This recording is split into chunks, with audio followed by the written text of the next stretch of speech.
नमस्कार बंधुरा TNM Educare channel पक्ष থেকে সকলকে স্বাগত জানাই। এই মুহূর্তের সবথেকে গুরুত্বপূর্ণ এবং বিগ ব্রেকিং নিউজ বন্ধুরা, প্রাথমিক শিক্ষায় এক নজিরবিহীন পদক্ষেপ গ্রহণ করলো প্রাথমিক শিক্ষা পর্ষদ। কি নতুন পদক্ষেপ গ্রহণ করলো প্রাথমিক শিক্ষা পর্ষদ, চলুন বিস্তারিত জেনে নেওয়া যাক। প্রাথমিক শিক্ষায় বড়সড় রদবদল।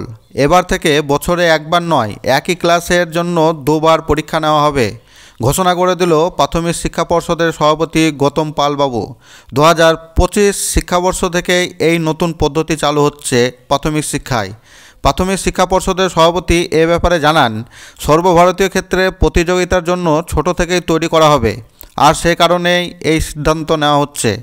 ঘোষণা অনুযায়ী ক্লাস 1 থেকে 5 পর্যন্ত সেমিস্টার পদ্ধতিতে পরীক্ষা নেওয়া হবে। জুন মাসে হবে প্রথম সেমিস্টারের পরীক্ষা। পর্ষদ এও জানিয়েছে পাঠ্যক্রমে বদল আনা হচ্ছে।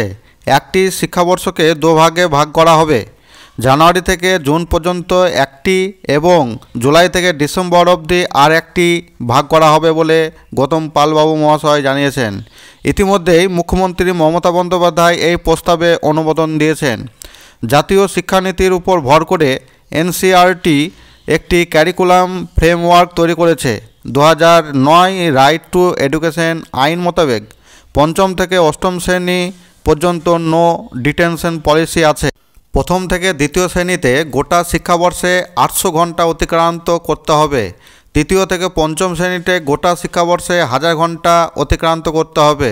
প্রথম ও দ্বিতীয় শ্রেণীতে সিঙ্গেল সেমিস্টারে 376 ঘন্টা করে ও তৃতীয় থেকে পঞ্চম শ্রেণীতে সিঙ্গেল সেমিস্টারে 460 ঘন্টা কাটাতে হবে। লিখিত পরীক্ষা হবে 60 ঘন্টার।